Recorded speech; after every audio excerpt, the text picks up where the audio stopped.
Здравейте! Стартирам своето ролер пътешествие тук на зарядната станция на Lidl. Точно до мен зарежда една Тесла. Включила си е климатика докато зарежда, да му е хладно като влезе. И така.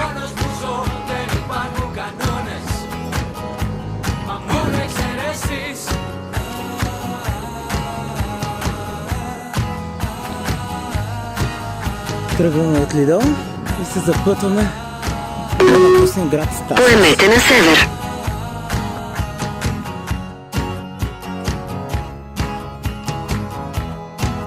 Напускаме Тасос и се насочваме към град Принос и следва да качвам един доста голям баир. Голям е наклона. Една хубава гледка към морето.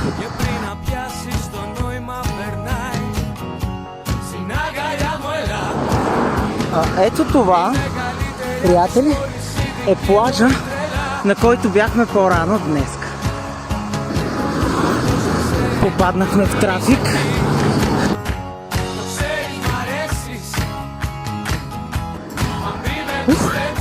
Стигнахме края на баира.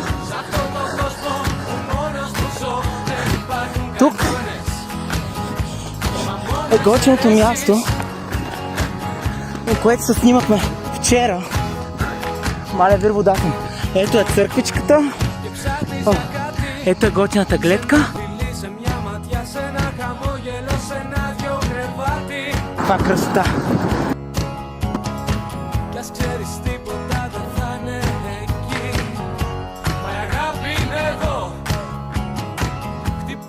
Така, тази хубава гледка, това хубаво слънчево време и този хубав пек на това хубаво гръцко настроение и гръцки рок и се чувствам супер.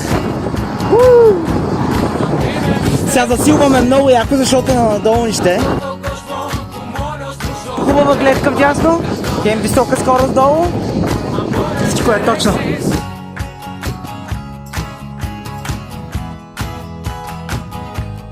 Винаги може да имаш непредвидени проблеми, като например факта, че тук път е толкова разбит, че всъщност не мога да карам с ролерите и държа единия си ролер на боята, а с другия засилвам.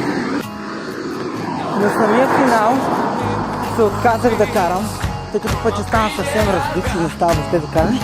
И просто реших последните няколко стоти метра да ги вървя в пръста.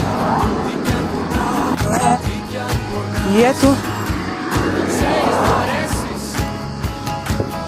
продължавайки да вървя, стигам до своят цел и влизам в град Принос.